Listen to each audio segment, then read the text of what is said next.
Asia का number 1 देश बनाने के लिए अब मैं निवेदन करूंगा हमारे डॉक्टर जितेंद्र साहब जी को, जो कि हमारे एमपी भी हैं और हमारे मंत्री भी हैं, और इनको सारा जम्मू कश्मीर विकास पुरुष के नाम से जानता है कि हमारे विकास पुरुष है। हम खड़े होकर डॉक्टर साहब का स्वागत है, स्वागत है, डॉक्टर जितेंद्र साहब का स्वागत है, स्वागत है। अब की बार डॉक्टर अब की बार देश में 400 पर और कॉन्स्टिट्यूंसी उधमपुर डोडा 4 लाख पर, ऐसा नारा हमारा होना चाहिए। अब मैं डॉक्टर जितेंद्र जी साहब को निवेदन करता हूं कि वो मंच पे आए हैं और अपना संबोधन रखें। डॉक्टर साहब।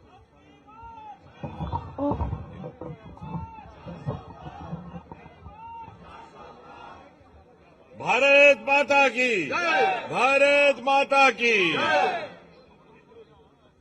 हमारे बीच बैठे हुए भारत सरकार के प्रभावी जल शक्ति मंत्री और भारतीय जनता पार्टी के वरिष्ठ नेता, जिन्होंने विद्यार्थी परिषद से अपना सार्वजनिक जीवन आरंभ करके एक लंबा सफर तय करके ये मकाम हासिल किया है, ऐसे हमारे प्रिय ठाकुर गजेंद्र सिंह शेखावत जी, उनका विशेष आभार है। अपना चुनाव अभियान छोड़ करके वो जैसलमेर जोधपुर से यहां पधारे हैं। उनके साथ आप सबके आइकॉन खलीदी ग्रेट, जो बहुत समय से मेरे परिचित है, दोस्तों के दोस्त है। मैंने रात को फोन किया, मैंने कहा खली जी कहाँ हो? बोले करनाल में हूं। मैंने कहा सुबह कठुआ पहुंचोगे? तो ये सुबह 4 बजे वहां से चले और हमसे पहले ये कठुआ पहुंच गए। हमारे प्रदेश अध्यक्ष रविंद्र रैना जी, जिनका ऊर्जापूर्ण भाषण अभी आपने सुना, महामंत्री संगठन अशोक कौल साहब, पूर्व मुख्यमंत्री डॉक्टर निर्मल सिंह जी,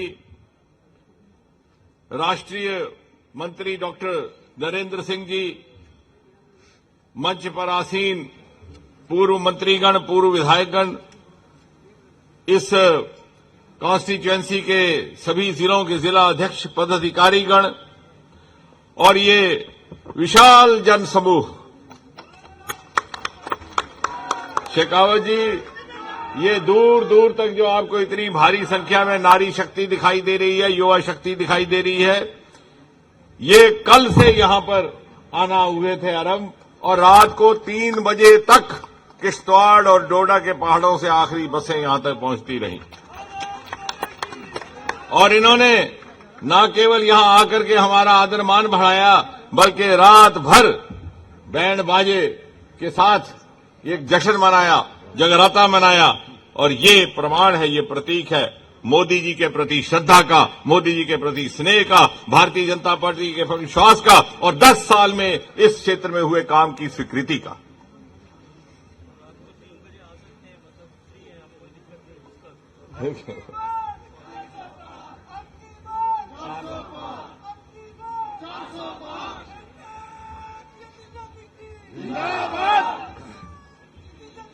कठुआ की इस पावन धरती को, शूरवीर शहीदों की बलिदान भूमि को, पंडित प्रेमनाथ डोगरा, श्यामा प्रसाद मुखर्जी और ठाकुर बलदेव सिंह जी की कर्म भूमि को, मित्रों, मैं एक बार फिर पूरी विनम्रता के साथ अपना सर झुका करके, कोटि कोटि नमन करके, प्रणाम करके आपका आशीर्वाद लेने आपके सामने प्रस्तुत हुआ। आज से 10 साल पहले ठीक यही जगह, यही स्थान, यही मकाम आपने मुझे आशीर्वाद देकर के यहां से निर्वाचित करके भेजा था, भारत के सर्वोच्च लोकतंत्र के मंदिर लोकसभा में। वरना मेरी तौफीक ना थी कि मैं लखनपुर भी पार कर पाता, और इतनी भी ना कि मैं दरियाए रावी पार करता। लेकिन आपने मुझे एक जिम्मेवारी देकर के वहां पहुंचाया। और यकीन जानिए, पिछले 10 सालों में कोई ऐसा दिन ना गुजरा, कोई ऐसी रात ना गुजरी, कोई ऐसी सुबह ना गुजरी, कोई ऐसी शाम ना गुजरी जब शरीर का एक रोम रोम और आत्मा का कण कण इस क्षेत्र को, इस लोगों के लिए समर्पित ना हुआ हो। और उसी समर्पण भावना से एक बार मैं फिर आपके आशीर्वाद के लिए आपके सामने उपस्थित हूं। दोस्तों, पिछले 10 सालों में जितना विकास उधमपुर, कठुआ, डोडा के लोकसभा क्षेत्र में हुआ है, इसका उदाहरण आज देश भर में दिया जाता है। बल्कि दूसरे मंत्रालयों में आप पूछ सकते हैं, शेखावत साहब से पूछ सकते हैं, गडकरी साहब से। हमारे सांसद भाई ये शिकायत लेके जाते हैं कि उधमपुर को 3 मेडिकल कॉलेज क्यों मिले, हमें एक क्यों नहीं मिला। यानी आज इस तरह का विकास हुआ कि रश्क का केंद्र बन गया। और हमें खुशी है इस बात की कि हम अपने आप को वंचित समझते थे, तिरस्कारे हुए समझते थे, नकारे हुए समझते थे। आज हमसे लोग ईर्ष्या करते हैं कि इतना तेज गति से विकास हुआ।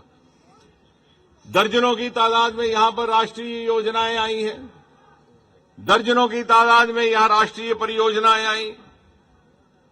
लेकिन साथ ही साथ यहां के, इस क्षेत्र के, इस लोगों के आदर, मान, सम्मान और स्वाभिमान को सुरक्षित करने का कार्य भी इन्हीं 10 सालों में हुआ है।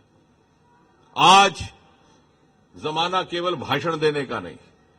इससे पहले कि मैं अपना फिक्र, अपना वाक्य खत्म करूं, छोटा सा बच्चा ये अपने जेब से निकाल करके परख कर लेता है कितना सच है, कितना झूठ है। 70% से ज्यादा आबादी इस मुल्क में 40 साल से कम उम्र की है। ये जमाना है तर्क का, ये जमाना है तथ्य का, ये जमाना है तुलना का। जो मैं कह रहा हूं वो प्रमाणित ढंग से कह रहा हूं। कुछ ही दूरी पर यहां लखनपुर में प्रवेश द्वार है इस रियासत का, इस केंद्र शासित प्रदेश का और इस कॉन्स्टिट्यूएंसी का। आप देखेंगे आते जाते लोग वहां खड़े होकर के दर्शन करते हैं। डुग्गर राज्य के संस्थापक महाराजा गुलाब सिंह की भव्य मूर्ति स्थापित करने का कार्य इन्हीं 10 सालों में। मैं पूछना चाहता हूं, इतनी सरकारें आई, इतनी गईं, इतने जनप्रतिनिधि आए, इतने गए, कहां थे वो लोग?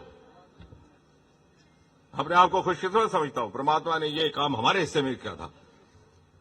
महाराजा गुलाब सिंह, जिनकी शूरवीरता और शौर्य से प्रभावित होकर महाराजा रंजीत सिंह ने उनको ये रियासत दी थी, उनके नाम का कोई भी एक स्मारक ना बना पाए। वो क्यों ना बना पाए? वो इसलिए ना बना पाए कि केंद्र कश्मीर केंद्रित हुक्मरानों और आकाओं की गुलामी से मजबूर थे। उन्हें मंत्री पद चाहिए थे, उन्हें गाड़ी, घोड़ा और बंगला चाहिए था। उन्हें मालूम था अगर वो यहां के लोगों की मांग रखेंगे तो मांग तो पूरी हो जाएगी, महाराजा गुलाब सिंह की शायद मूर्ति भी स्थापित हो जाएगी, लेकिन मंत्री पद छिन जाएगा। और इसलिए इंतजार करते रहे कि जब सत्ता से हट गए, मंत्री पद छूट गए, तो जम्मू पर रोना भी आ गया, डुग्गर देश की दोहाई भी देने लगे। आज हमारे बच्चे हमसे तर्क से बात करते हैं। इतना ही नहीं, हजारों उदाहरण है। डोगरा सर्टिफिकेट हुआ करता था, शेखावत साहब महाराजा जी दे गए थे, क्योंकि इस इलाके में हमारे बच्चे फौज के लिए बड़े माकूल और अनुकूल माने जाते थे। और इसलिए यहां के नौजवानों को कुछ रियायत दी जाती थी ताकि उनको प्राथमिकता मिल सके फौज में भर्ती करनी। उस डोगरा सर्टिफिकेट को रद्द किसने किया? कांग्रेस सरकार ने किया। और यहां के प्रतिनिधि उन्हीं सरकारों में मंत्री थे। पूछा किसी ने? आप भोले भाले लोग उनको वोट देते रहे और घबरा जाते हैं, सुझाया जाते हैं, कोई ऊंची आवाज में बात करता है उसके पीछे चल पड़ते, कहते साहब यही एक बहुत बड़ा शेर आ गया। थोड़ा अध्ययन करिए, थोड़ा शोध करिए, नहीं है तो बच्चों को काम लगाइए। वो डोगरा सर्टिफिकेट जब हटाया गया तो इसी कॉन्स्टिट्यूएंसी के कम से कम 3 मंत्री मंत्रिमंडल में थे, खामोश रहे। उन्होंने सोचा 4 नौजवानों को फौज में नौकरी मिल जाएगी तो क्या हमारा मंत्री पद। वही लोग जब दर बदर बाहर घूम रहे हैं तो डोगरा सर्टिफिकेट की दुहाई दे रहे हैं। और हमारे लोग मासूमी में ताली भी जाते हैं, ये पूछते नहीं कि साहब ये डोगरा सर्टिफिकेट हटाया किसने, आप ही ने तो हटाया। हम इतने मासूम हो गए, हम इतने सीधे हो गए, यानी जिनके हाथों शोषित होते हैं उन्हीं के हाथ में बात का यकीन भी कर लेते हैं। आगे बढ़िए, 4% आरक्षण दिया गया था एलओसी पर नौजवानों को।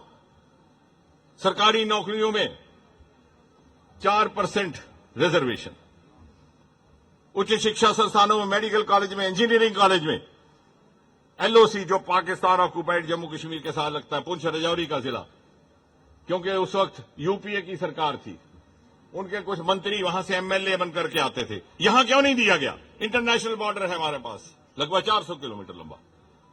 आपने एक घर के बच्चे और दूसरे घर के बच्चे बीच में भेदभाव किया, क्योंकि आपको लगता था कि ये पंडित प्रेमनाथ डोगरा की धरती है, सागर बलदेव सिंह की धरती है, यहां पर वोट तो जनसंघ और बीजेपी को जाता है। इतना कमजोर था आपका जमीर, और किसी ने यहां से आवाज नहीं उठाई। और यही लोग, यही प्रतिनिधि उस समय मंत्री परिषदों में बैठे हुए थे। ये तीनों काम मोदी जी के आने के बाद पिछले 10 साल में हुए हैं। आज इंटरनेशनल बॉर्डर पर लगे हुए सांबा और कठुआ के जितने भी गांव हैं, उनके बच्चों के भी उसी तर्ज पर 4% आरक्षण उपलब्ध है जैसे कि एलओसी पे।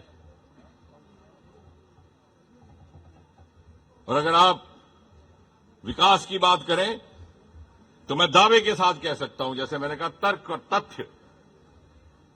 मैंने एक बार यह अनुरोध भी किया था कुछ लोगों को जिनको विकास दिखाई नहीं देता कि हम आपको गाड़ियां करके देंगे, आपको एक कंडक्टर टूर पे ले जाएंगे, आप लखनपुर से शुरू हो जाइए। मैं दावे के साथ कहता हूं, हर 2 किलोमीटर के बाद आपको विकास का एक स्मारक दिखाई देगा। महाराजा गुलाब सिंह की मूर्ति के 2 किलोमीटर आगे कीड़िया गंडियाल का पुल, पहला इंटरस्टेट पुल, क्यों नहीं बनाया गया? 65 साल से इसकी मांग थी, एनामली थी। यहां से पंजाब होकर के आप जाते थे, किसी ने पूछा कैसे भोले लोग हैं आप? ऐसे ऐसे प्रतिनिधि आपने छोड़े जिनके सिर्फ पोस्टर आते थे, आप वोट दे देते थे, या ऊंची आवाज में किसी ने गाली गलौज कर दिया।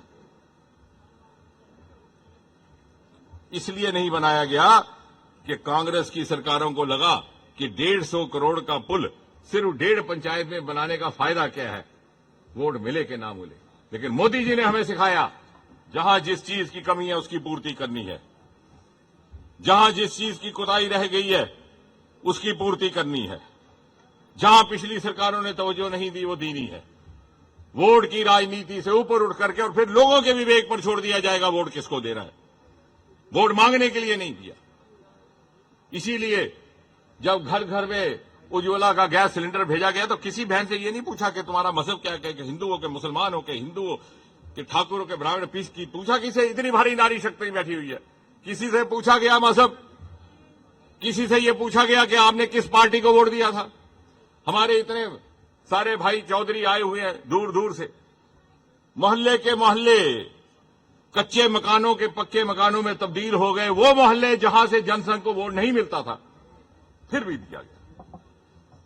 और उसी भाव का पालन करते हुए 150 करोड़ रुपए में महज 1.5 पंचायतों के लिए कीड़िया गंडियाल का पुल निर्माण है। जाकर देखिए, बच्चे लोग वहां पर विजुअल खींचते हैं, सेल्फियां खींचते हैं, सिर्फ नेता लोगों को दिखाई नहीं देता। और मजे की बात यह कि हमारे जो विरोधी हैं, चाहे वो राजनीति में, चाहे कोई मन चले दूसरे हैं, वो कहते हैं कुछ नहीं हुआ, लेकिन हमारी सुविधा भी इस्तेमाल करते हैं। 2 किलोमीटर आगे जाइए, मेडिकल कॉलेज, वाहिद ऐसी कॉन्स्टिट्यूएंसी हिंदुस्तान की जिसमें 10 साल में मोदी जी ने 1 नहीं 2 नहीं 3 मेडिकल कॉलेज दिए, उधमपुर, कठुआ, डोडा। मैंने उस दिन 4 ही दिन पहले डोडा में खड़े होकर के ये जुर्रत की कहने की कि वो लोग जो कहते हैं कुछ नहीं हुआ, कम से कम इतना जमीर तो रखिए कि अपने बच्चों के इस मेडिकल कॉलेज में दाखिला न देना। कहां है आपकी अंतरात्मा? मेडिकल कॉलेज में आपके बच्चे बच्चियां एडमिशन भी ले रहे हैं और आप कह रहे हैं बना भी नहीं, और हम मासूम इसी ठगबाजी में आ जाते हैं। और 2 किलोमीटर आगे चलिए, पासपोर्ट का दफ्तर कठुआ में। अभी मैं कठुआ के शहर में तक ही हूं, किसी ने मांगा तक नहीं था। और 2 किलोमीटर आगे चलिए, इस क्षेत्र का पहला सीड प्रोसेसिंग प्लांट उत्तर भारत का। और 2 किलोमीटर आगे चलिए, उत्तर भारत की पहली इंडस्ट्रियल बायोटेक पार्क। उस तरफ जाइए, उत्तर भारत का पहला केबल फ्री अटल सेतु। आज वहां फिल्म शूटिंग हो रही है। यहीं आपकी बगल से एक्सप्रेस कॉरिडोर बन रहा है, देश का सबसे लंबा कॉरिडोर, कटरा से लेकर के कठुआ होता हुआ दिल्ली। और ये काम इतनी आसानी से नहीं होते, कितनी मशक्कत, कितनी, जैसे शेखावत साहब ने कहा कि मैं तंग कर दिया उनके स्टाफ को, मैंने रोज फोन करे, और याकई मैंने सबको तंग किया। इसकी तो अलाइनमेंट भी कहीं और से जा रही थी। हमने लड़ झगड़ के कहा कि नहीं, कठुआ से होता हुआ जाए। बाकी के सारे शहर कट गए, जलंधर कट गया, लुधियाना कट गया। आपने कभी पूछा कि जितेंद्र सिंह कठुआ क्यों नहीं कटा? आसान है कहना जी कुछ नहीं होया जी, किसी ने होया जी, बदलो बदलो। बड़े बड़े शहर कटे। फिर दूसरी आपदा आई, उन्होंने कहा कि साहब अमृतसर का पहला कॉरिडोर की मांग है। गडकरी साहब ने कहा पहले वो बनाएंगे, नहीं तो आपका रुक जाएगा। अकाली दलों के आगे जाना पड़ा, उनकी मिन्नतें की कि साहब एक स्टॉप रखना है पंजाब में, बड़ा शहर, हम अमृतसर रखना कबूल करते हैं, लेकिन आप हमारा बनने दीजिए। तब जाके ये ताबीर हुआ। ये कहना आसान है, लेकिन क्या आप ये प्रण करेंगे कि जो ये कहते हैं वो एक्सप्रेस कॉरिडोर इस्तेमाल ना करें? इतनी बेशर्मी। इसी कॉरिडोर से उन्होंने 4 किलोमीटर में कठुआ से जब दिल्ली पहुंच जाना है, और फिर कहना है किसी नहीं कहता। और हम भी जब कहता है तो ताली बजा देते हैं, क्योंकि मस्करेपन में हमें बिना सोचे हुए। इसी रास्ते से होते हुए दो वंदे भारत, पहली वंदे भारत वाराणसी चली, दूसरी यहां आई। क्यों कर आई? कौन से सुरखाब के पर लगे थे आपको? नागपुर में बाद में गई, भोपाल में बाद में गई, यहां क्यों आई? आखिर किसी ने मेहनत की, किसी ने मशक्कत की है। घर बैठकर इंट्रीग करना आसान है, लेकिन हमने इसीलिए अपना वक्त दूसरा क्या कर रहे हैं उसमें जाया नहीं किया। हमने कहा हम अपनी ऊर्जा को सही इस्तेमाल करें। और फिर जब दूसरी वंदे भारत शुरू हुई तो वाहिद एक कॉन्स्टिट्यूएंसी है उत्तर भारत की, और पूरे देश में शायद 3 या 4, जहां एक नहीं 2 वंदे भारत चली। और ये बात मैं नहीं कह रहा, ये बात मोदी जी ने श्रीनगर की जनसभा में कही कि ये इलाका है जहां 2 वंदे भारत चली। फिर आपने एक जिद पकड़ी, क्योंकि किसी ने पीछे से चाबी दे दी, वो चली दे के होया, उसका आपते होया नहीं। आप इतनी आसानी से बातों में आ जाते हैं। घर थोड़े नलका लग्या, 2 घंटे पानी आया नहीं जी, त्रीए ते आया नहीं। ये नहीं आखिया पे पहले शिकावत हो शुक्रिया करो ने लाया थे। लेकिन हम जो इलेक्शन की मजबूरी के फंसे लोग हैं, हमने गुनाह कर लिया इलेक्शन में लड़ने का, अब हमें सुननी पड़ती है। जवाब दो तो हमारे कार्यकर्ता कहते हैं महाराज इसलिए नहीं को सही बोलना, किसे चुनाव का समय है। लेकिन तर्क का जमाना है, हमें बच्चे सपोर्ट करेंगे, नारियां सपोर्ट करेंगे, 18 साल के बच्चे सपोर्ट करेंगे जो बात समझते हैं। उधमपुर में वंदे भारत स्टॉप दिया गया। आप मुझे बताइए खुले मन से क्या औचित्य बनता है? आधे घंटे की दूरी पर कटरा का स्टॉप है। जगह जगह मुझे मिन्नतें करनी पड़ी, मुझे कहा जाएगा कि डॉक्टर साहब पढ़े लिखे आदमी है, आधे घंटे की दूरी पर कटरा का स्टॉप है और आप आधे घंटे आखिर हमारे मापदंड है, किस तरह से दे उधमपुर? मैं कह नहीं साहब उधमपुर में नहीं बात, हमारे वहां 5-5, 7-7, 8, 10-10 नेता है वहां पर। एक मिनट, 10-10 नेता है, किसी को भी कोई मिल जाता है। लड़ झगड़ करके उधमपुर में स्टॉप आया। उसकी मान्यता थी कि 8 घंटा होना चाहिए, शायद आपको भी नहीं पता होगा, 8 घंटे में वंदे भारत पहुंचनी चाहिए, नहीं तो वो जनता एक्सप्रेस बन जाती है। और के स्टॉप से आधा मिनट कम करके उधमपुर में 2 मिनट दिए गए। Doctor Jitendra Singh ji, doctor Jitendra Singh ji, doctor Jitendra Singh ji. फिर उसके आगे चलिए, उधमपुर में ही हिंदुस्तान में पहला ऐसा रेलवे स्टेशन जो किसी फौजी के नाम लिखा गया, मार्टेयर तुषार महाजन, कैप्टन तुषार महाजन। बजाय इसका कि उसका जितेंद्र सिंह का छोड़ो, मोदी जी का अभिनंदन करो। और ये हमारी आइडेंटिटी बदल दी, और हमारे भी नेता खुश होते हैं, चलो ठीक है खिंचा रहे दी, 2 बारी रही चुके हैं, 3 बारी खिंचो। कैसी आइडेंटिटी बदलती? उधमपुर तो उधमपुर ही रहा, कोई जोधपुर थोड़ी बन गया। By an error of typing उसने सर्कुलर में निकाला मार्टियर कैप्टन तुषार महाजन रेलवे स्टेशन उधमपुर लिखना छूट गया, इशू बना लिया गया। उन्होंने कहा 2 बारी 3 बारी तो पता साफ करना है, किसी भी तरीके ने करो।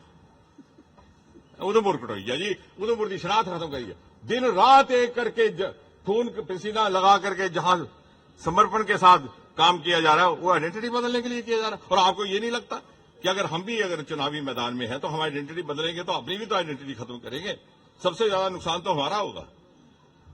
लाख मनाया गया कि साहब ये टाइप की एरर है, फिर से सर्वे ऑफ इंडिया से सर्वे करवाया गया, आज उसका नाम लिखा हुआ है। और किसी ने कोई मुबारकबाद नहीं दी। General Dwivedi core commander Udhampur में रहते हैं, उन्होंने मुझे फोन किया, मुझे इस बात का एहसास ना था। कहने लगे डॉक्टर साहब मुबारक देनी है, आपने हमारा रास्ता खोल दिया, आज तक किसी फौजी के नाम पर रेलवे स्टेशन ना था।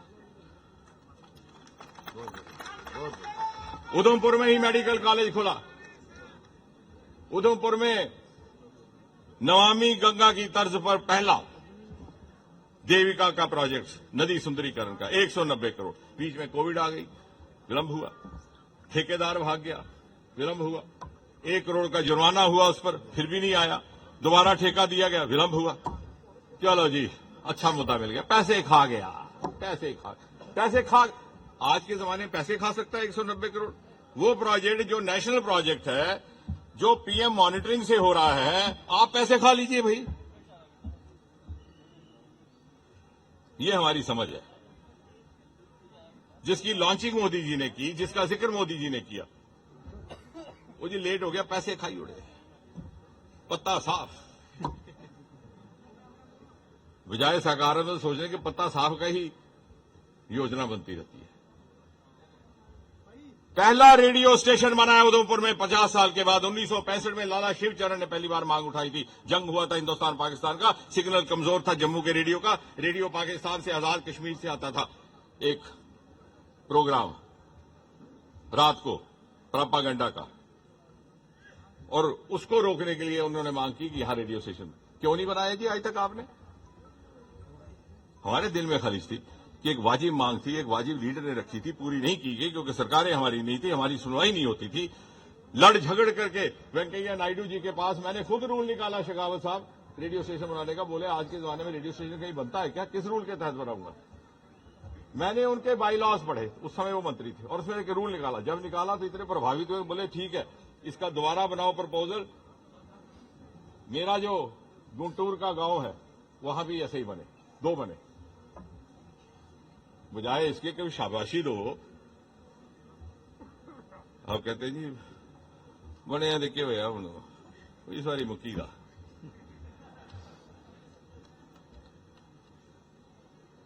आज उधमपुर को हिंदुस्तान के 700-800 जिलों में से पहले 3 में शुमार किया जाता है सड़कों के नाम। पीएमजीएसवाई के लिए इनाम मिलता है हर साल, मैं नहीं देता, शिकावसा नहीं देते, एक मापदंड की एजेंसी, ऑडिट एजेंसी वो दे रही है। लेकिन आप कह रहे हैं सड़कें बनी, किसी से लिखवा दो सोशल मीडिया पे। मैंने एक बालक से पूछा, मैंने कहा तुम्हारे घर में कितने नलके लगे हैं? बोले साहब 10 लगे हैं।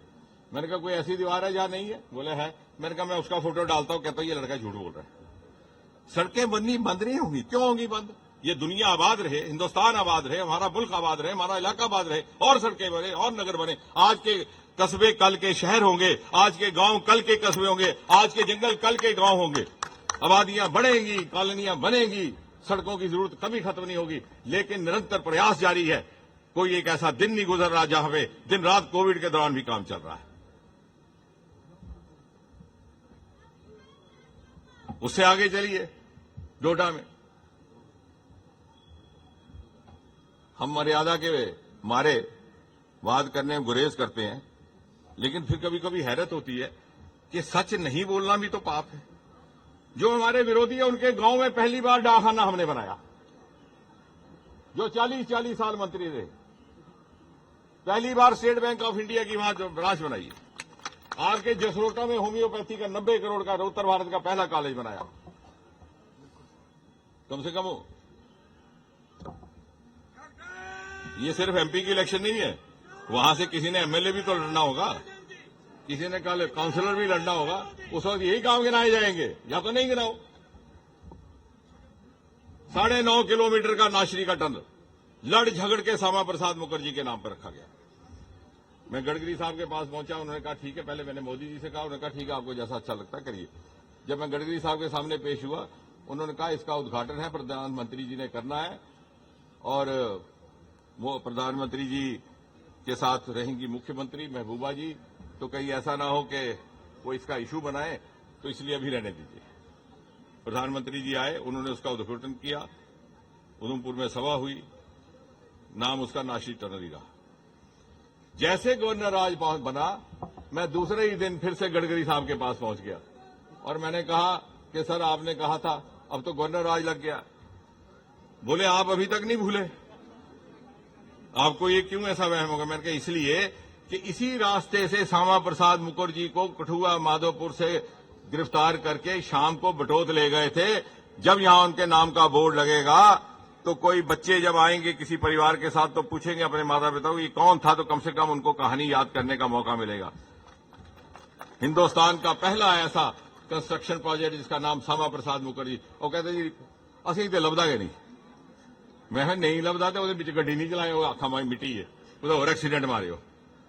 श्रीनगर जाने के लिए 1.5 घंटे की दूरी कम करने के लिए आपको लभ ही जाता, तो इसलिए पता साफ करना उसने नहीं लभदा। दुनिया बदल चुकी है। मैंने उस दिन भी कहा politicians are trying the tricks of the past, voter has moved on. हम आज भी वही इंट्रीगें, वही साजिशें कर रहे हैं जो पिछले चुनाव में काम आते, अब वो नहीं आती। आजकल तो सर्वे भी करना हो तो आउटसोर्स किया जाता है। आप आगे जाइए, डोडा में जहां लोगों ने मोटर गाड़ी के दर्शन नहीं किए थे, ऐसे ऐसे गांव, आज खिलैनी से निकलकर सुदमा देव तक नेशनल हाईवे 244, नाम याद रखिए, गूगल से चेक कर लीजिए। रास्ते में कलोता का गांव, रास्ते में बरगना का गांव, रास्ते में मरमत, रास्ते में हंबल छूता हुआ, क्योंकि मेरा भी उसी इलाके से ताल्लुक था। बड़ी खलीस थी दिल में कि हमारे बुजुर्ग बगैर गाड़ी देखे हुए फौत कर जाते थे। उससे वहां रेवेन्यू जनरेट होगा, उद्योग होगा, रोजगार होगी। आगे चलें, गणपत का पुल पिछली सरकारें छोड़ गई। यही नहीं है, जो पिछली सरकारों ने काम छोड़े थे वो भी इसी सरकार में पूरे हुए। अभी शेखावत साहब चले गए, जिनकी महकमे ने शाहपुर कंडी किया, 30 साल से रुका पड़ा था, और हमारे ही नेता उठ करके खड़े होते जब यहां गोलीबारी होती है, पाकिस्तान का पानी रोक दो। ये नहीं मालूम कि हमारा पानी पाकिस्तान जा रहा है। जब मोदी जी के आगे बात रखी, उन्होंने दोबारा कमेटी बनाई, दोबारा कागज बने, शेखावत साहब के महकमे ने उस बात को आगे बिठाया। आज वहां पर वो प्रोजेक्ट लगभग मुकम्मल हो चुका है। इतनी सिंचाई होगी कि इस इलाके को कोई कंडी नहीं कहेगा। आने वाले बच्चे आपसे पूछेंगे मम्मी कंडी का मतलब कंडी क्यों होता। इसी तरह से रुके हुए आप डोडा के आगे किश्तवाड़ चले जाइए, 6 पावर पर, ये सब 10 साल में हुए हैं। चेक कर लीजिए, रिकॉर्ड मौजूद है, वेबसाइटें खुली हैं, गूगल खुला है। आपके और मेरे बोलने से थोड़ी बहकाए जा सकते हैं बच्चे। 70% वोटर नौजवान वोटर है, और नहीं इस गल ने मुतासर होंगे कि यदि शक्ल ठीक नहीं या लक डिंडा हो जाएगा, उस गल नहीं प्रभावित होंगे।